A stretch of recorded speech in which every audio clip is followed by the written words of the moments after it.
Okay. దేవుని యొక్క అద్భుతాలు, దేవుని యొక్క కార్యాలు, దేవుని యొక్క మంచి, దేవుని యొక్క శక్తి, ప్రసన్నత, అభిషేకం, దేవుని మహాత్యం, ఈ విధంగా చెప్పుకుంటూ పోతే ఏదైనా కానీ ఎక్స్పీరియన్స్ చేస్తాం, అంటే అనుభవిస్తాము. చూద్దాం, దాన్ని బైబిల్లో చూద్దాం. మరి ఇర్మియా గ్రంథం 31వ అధ్యాయం 5వ వచనం చదువు.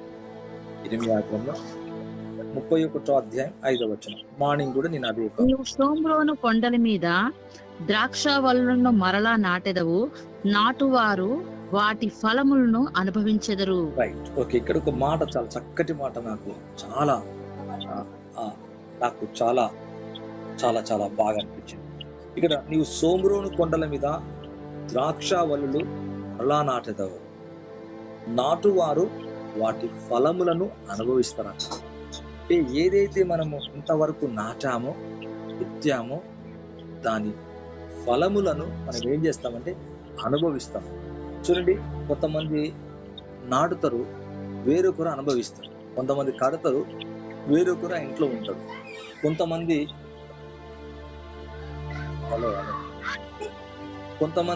చూడండి కొనుక్కుంటాం, ఏదో ఒకటి కొనుక్కుంటాం, కానీ వేరొకరు దాన్ని అనుభవిస్తూ ఉంటారు. ఇలాంటి పరిస్థితులు మనం కొన్ని సందర్భాల్లో మన జీవితంలో చూస్తాం. కానీ ఇక్కడి నుంచి అలా జరగదు. నీది నీవే అనుభవిస్తాం. అంటే దాని అర్థం ఏంటంటే, నీకేమైతుందో మంచి, మేలు, ఆశీర్వాదం, దాన్ని నువ్వు విత్తిన దాన్ని నీవే అనుభవిస్తావు. వేరొకరు దాన్ని, నీ కష్ట ఫలాన్ని, నీవు నాటుకున్న దాన్ని, విత్తుకున్న దాన్ని, నీకున్న ఏదైతుందో ఆ మంచిని వేరే వారు అనుభవించటం కాదు, నీవు ఏదైతే కలిగి ఉన్నావో దేవుళ్ళు, అది నీవే అనుభవించేలాగా దేవుడు చేస్తాడు. మంచిగా దీన్ని అర్థం చేసుకోవడానికి ప్రయత్నించాలి. ఇంకొక విధంగా చెప్పాలంటే, షోమ్రోను కొండల మీద ద్రాక్షావళులను మరలా నాటెదవు.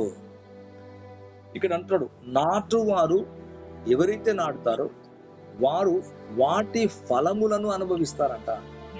అంటే ఇంతవరకు మనం నాటాం, ఏదో విత్తిన దాన్ని ఈ మంత్ ఏంటంటే దాని ఎక్స్పీరియన్స్ చూస్తామంట, దాని అనుభవంలోకి తీసుకొస్తాడట. చాలా చక్కటి మాట. నాటువారు వాటి ఫలములు అనుభవిస్తారు. అంటే ఇంతవరకు ఒకవేళ ఫలాన్ని అనుభవించలేకపోతున్నావా, నాడుతున్నావు కరెక్ట్, విత్తుతున్నావు కరెక్ట్, లేకపోతే దేవునికి కార్యం చేస్తున్నావు, దాని ఫలాన్ని అనుభవిస్తలేవా, ఈ మంత్ ఏసునామలు చూచుదుముగాక. అటువంటి అభిషేకం నీపై నాపై దిగివచ్చును గాక. కాబట్టి ఇక్కడ అంటాడు, నాటువారు వాటి ఫలములు అనుభవిస్తారంట. ఆయన మాట తప్పడు. ఆకాశం గతించిపోతుందేమో కానీ దేవుని మాటలు గతించవు. కాబట్టి నాటే ప్రతి వారు కూడా వాటి ఫలములను అనుభవించురు. ఈరోజు నీ జీవితంలో ఈ మంత్ ఒక న్యూ ఎక్స్పీరియన్స్, అంటే నూతన ఒక అనుభవాన్ని చూస్తున్నావు. ఏ విషయంలో? ఫైనాన్షియల్ విషయంలో, ఆత్మీయకంగా, ఆర్థికంగా, కుటుంబంగా. ఇంకొక విధంగా చెప్పాలంటే, నువ్వేమైతే నాటుకున్నావో నాటిన ఆ ఫలాన్ని అనుభవిస్తావంట. ఎంత భాగ్యం, ఎంత అద్భుతమైన కార్యం. అంటే ఇన్ని దినాలు మనం నాటుకుంటూ వచ్చాం, ఒకవేళ చూడలేదేమో. అయితే ఈ మంత్ నుంచి యేసు క్రీస్తు నామములో మనం అందరము మరి ఒక నూతన అనుభవంలోకి వెళ్దుముగాక, ఆ ఫలాన్ని అనుభవించుదుముగాక. దాని అర్థం ఆ ఫలాన్ని అనుభవించదనంట. ఎంత చక్కటి మాట. చూద్దాం దేవుని యొక్క వాక్యంలో వచ్చి ఆమోసు గ్రంథం 9:14. మరియు శ్రమనందుచున్న నా జనులకు ఇశ్రాయేలీయులను నేను చెరలో నుండి రప్పింతును, పాడైన పట్టణములను మరలా కట్టుకొని వారు కాపురముందురు, ద్రాక్ష తోటలు నాటి వాటి రసమును తాగుదురు, వనములు వేసి వాటి పండ్లను తిందురు.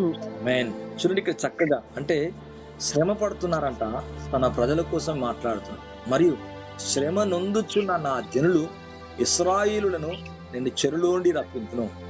అంటే చెరలోకి పోవడానికి, శ్రమ పడడానికి, శ్రమలో ఉండడానికి కొన్ని కారణాలు ఉన్నాయి.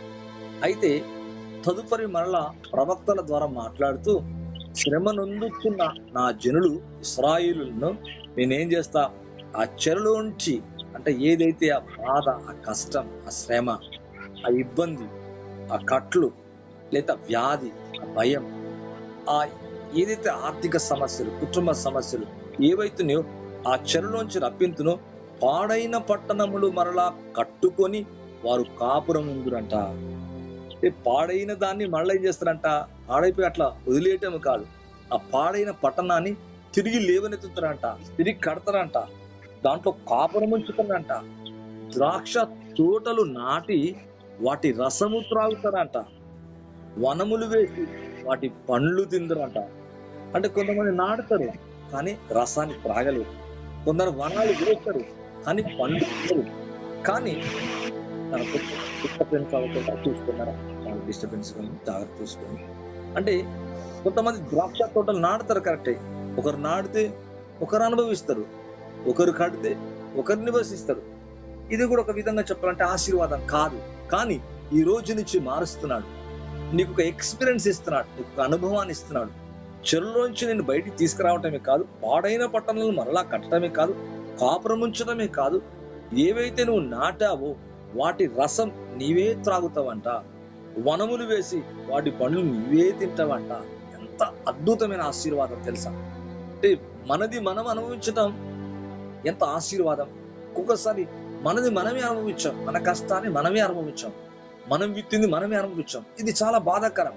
అయితే అటువంటి దాన్ని యేసు క్రీస్తు నామములో దేవుడిని జీవితం నుంచి కొట్టివేసి ఏం చేస్తుందంటే, ఈ యొక్క మధ్యాహ్న కాలశ్రమలో నాటిన వాటి రసము త్రాగుదురు, వనములు వేసి వాటి పండ్లు తిందురంట. అంటే నువ్వు విత్తిన దానికి ఒక అనుభవం ఉంటదంట. అందుకే మనం చదివాం, ఇక్కడ చదివామంటే, మరి షోమ్రోను కొండల మీద ద్రాక్ష వల్లులు మరలా నాటువారు అంటే ఎవరైతే నాటారో వారు వాటి ఫలములు అనుభవిస్తారు. ద్రాక్ష తోట నాటావా, దాని ఫలములు అనుభవిస్తావంట. లేకపోతే ఇంకోట, దాని ఫలములు అనుభవిస్తావంట. అంటే ఫలములు అనుభవించే వ్యక్తిగా ప్రభు నిన్ను నన్ను దేవుడు దీవించబోతున్నాడు. అంటే ద మంత్ ఎక్స్పీరియన్స్, ఒక అనుభవాన్ని నువ్వు చూడబోతున్నావు.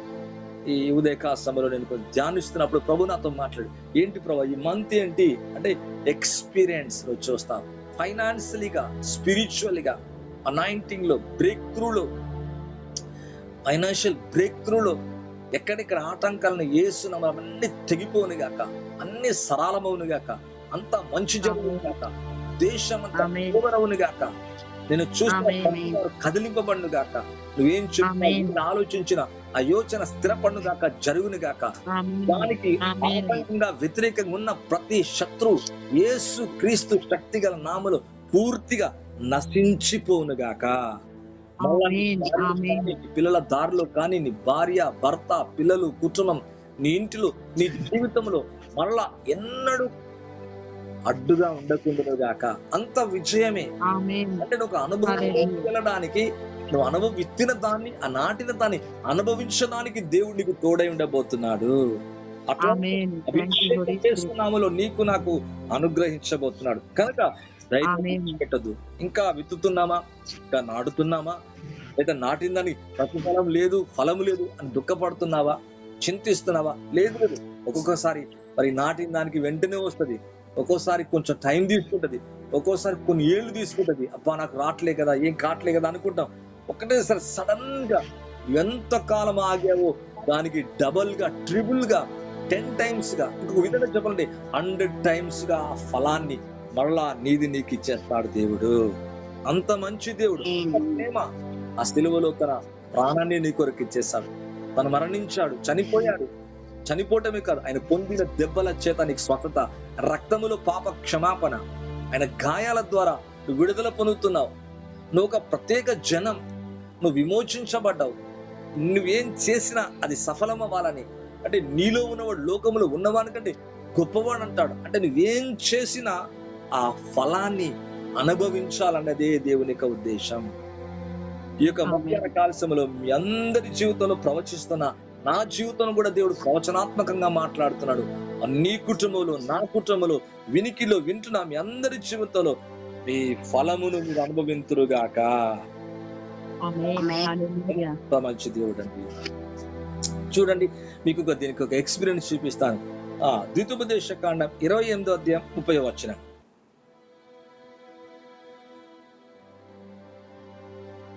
ద్వితోపదేశ కాండం 28వ అధ్యాయం 30వ వచనం. స్త్రీని ప్రధానము చేసుకుందు గాని స్త్రీని ప్రధానము చేసుకుందువు గాని వేరొకడు ఆమెను కూడును, ఇల్లు కట్టుదువు గాని దానిలో నివసింపవు, ద్రాక్ష తోట నాటుదువు గాని దాని పండ్లు తినవు. అంటే ఇక్కడ చూస్తే 28వ అధ్యాయాన్ని చూస్తే 14 వచనాల వరకు ఆశీర్వాదం ఉంటది. దేవుని మాట వింటే, దేవునికి లోబడితే, శ్రద్ధగా వింటే, ఆ ప్రకారంగా చేస్తే అంతా ఆశీర్వాదం. ఇక దాని కింద నుంచి అంతా కూడా శాపం. అంటే ఎప్పుడైతే లోబడరో ఆ లోబడిన జనాన్ని గురించి ఇక్కడ మాట్లాడుతున్నాడు. అంటే వారి జీవితంలో ఒక స్త్రీని వివాహం చేసుకుంటే వేరొకరు వాళ్ళతో సంబంధం ఉంటదంట. అంటే ఈయన కాకుండా వేరొకరు ఆమెను కూడతారంట, ఇల్లు కట్టుకుంటారంట. కానీ ఇల్లు కట్టుకుంటారు, దాన్ని నివసించారంట. అంటే దీన్ని ఏమంటారు? ఆశీర్వాదం అనరు, శాపము అంటారు. ద్రాక్ష తోటలు నాటుదు గాని వేరొకడు పండ్లు తింటాడంట. ఇదంతా బాధాకరం, ఇది చాలా వేదనకరం. అంటే ఏ ఇశ్రాయేలుకైతే దేవుడు చెప్పి అట్లా కాదు నీకని పైన చెప్పాడు, మళ్ళా కింద అదే చెప్తున్నాడు, ఇలా గనక మీరు చేయకపోతే ఇలా జరుగుతుంది అన్నట్టుగా చెప్పాడు ధర్మశాస్త్రంలో. కానీ ఇప్పుడైతే శిలువ ద్వారా ఆ శాపాన్ని తీసివేసి మరి ప్రదానము చేసుకున్నవాడు ఆమెతోనే ఉంటాడు, ఇల్లు కట్టుకున్నవారు దాంట్లోనే నివసిస్తారు, ద్రాక్ష తోట నాటినవాడు దాని ఫలము తింటాడు, మీరు అనుభవిస్తారంటున్నాడు. అంటే తిరిగి మళ్ళా ఇశ్రాయేల్ ప్రజలకు ఒక ప్రామిస్ చేస్తున్నాడు, మీరే ఫలాలైతే నాటారు, అంటే ఏదైతే కట్టుకున్నారో, ఏదైతే విత్తారో, ఏదైతే ప్రదానం చేసుకున్నారో, ఏ ద్రాక్ష తోటనైతే నాటావో, ఏ ఇల్లు అయితే కట్టావో దాంట్లో నివసిస్తావు, దాంట్లో పండ్లు తింటావు, ఆ భార్యను కలిగి ఉంటావని ఇక్కడ చక్కగా మళ్ళా ఆశీర్వాదాన్ని గురించి మాట్లాడినట్టుగా చూస్తున్నాము. ఇక ఉదయకాల సమయంలో మరలా అంటున్నా, నాటువారు వాటి ఫలములు తిందురు. మంచిది నాటావా, మంచి ఫలాన్ని చూస్తావు. గొప్పది నాటావా, గొప్పదాని ఫలాన్ని చూస్తావు. ప్రేషస్ నాటావా, బలమైంది నాటావా, బలిష్ఠులు అంట ఐశ్వర్యం చేపడతారంట. బలమైంది నాటావా, బలమైంది. క్రొవ్వింది నాటావా, క్రొవ్వింది. ప్రథమమైంది నాటావా, ప్రథమమైంది. మరి లేకపోతే కృతజ్ఞత అర్పణగా నాటావా, మృక్కుబడిగా నాటావా, ఏమి నాటుతున్నావో ఆ మంచిదాన్ని దేన్ని నాటుతున్నావో వాటి ఫలము యేసునామములో ఈ జూన్ మంత్ ఎక్స్పీరియన్స్ గా నువ్వు చూచుదువు గాక. మరలా అంటున్నా, స్పిరిట్ లో ఇది యేసునామములో పడును గాక. మీ స్పిరిట్ లో ఈ మాట ఏంటి? ఈ మాట ఏమంట? నాటువారు వారు ఫలములు తిందురు. నీకు రోజు రిమెంబర్ అవ్వాలి, అంతంతా నీకు రిమెంబర్ అవ్వాలి. నేను ఒక ఎక్స్పీరియన్స్ చూస్తాను, నేను నాటింది ఆ ఫలము, నేను నాటిన ఫలం, నేను నాటిన ఫలం, నేను నాటిన ఫలాలు, నేను నాటిన ఫలాలు నేనే కాదు, నా భార్య కాదు, నా పిల్లల తరం యేసునామములో ఆ ఫలాన్ని అనుభవించుదురుగాక. ఎప్పుడైతే అనుభవాన్ని నువ్వు మాట్లాడుకుంటూ విశ్వాసంతో ముందుకెళ్తాడో నిజంగానే నీ జీవితంలో చూస్తావు. ఇక్కడ ద్వితోపదేశ కాండం చూస్తున్నాం. అంటే ప్రదానం చేసుకున్నారు కానీ వారంట అలా జరగలేదంట. ఇల్లు కట్టుకున్నారు, దాన్ని నివసించలేదంట. ద్రాక్ష తోట నాటారు కానీ దాని పండ్లు తినలేదంట. ఇది శాపగ్రస్తమైంది, బాధాకరమైంది, వేదనకరమైంది. ఇప్పుడు శిలువ ద్వారా ప్రాణాన్ని పెట్టి విలువైన రక్తాన్ని చిందించి మన కొరకు మరణించి చనిపోయి తిరిగి లేచి ఏం చేస్తున్నట్టే ఏ ఫలమైతే దుష్టుడు అనుభవించకుండా ఇన్ని సంవత్సరాలు చేశాడో దాన్ని ఈ రోజు నుంచి అది స్టార్ట్ అవును గాక. ఆ ఫలము నీలో అనుభవించుట ఆరంభమవును గాక. లేవి కాండం 19వ అధ్యాయము 23 నుంచి 25 వరకు.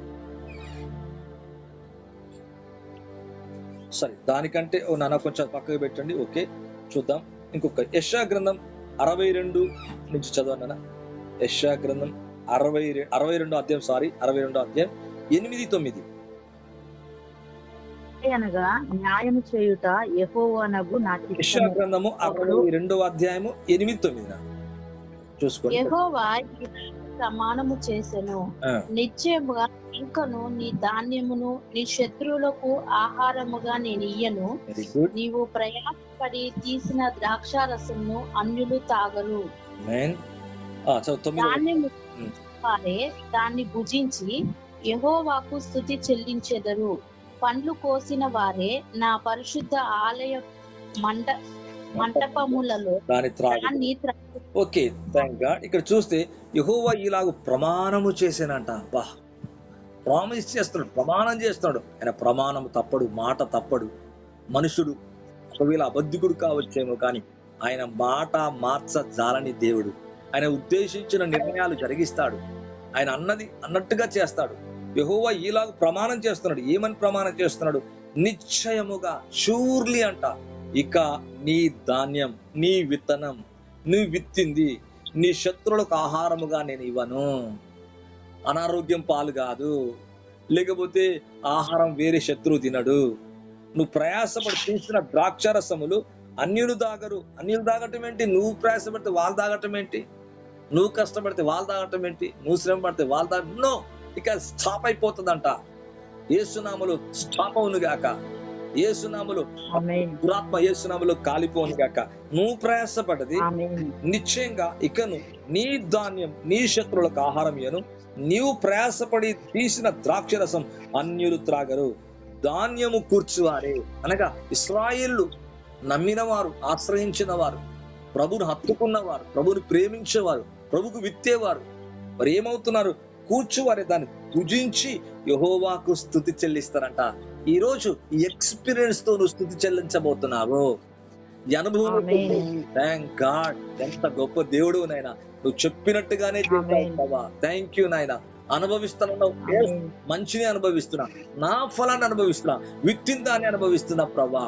అవును, ఆ సిలువ ద్వారా మనకంతా మంచి జరగబోతుంది. అవును, దాన్ని భుజించి యెహోవాకు స్తుతి చెల్లించుదురు. పండ్లు కోసిన వారే నా పరిశుద్ధాలయ మంటపములో దాన్ని త్రాగుతారంట. వేరే వాళ్ళు కాదు, పరిశుద్ధాలయములో పండ్లు కోసిన వారే అంట. ఎంత దీవెన, ఎంత ఆశీర్వాదం.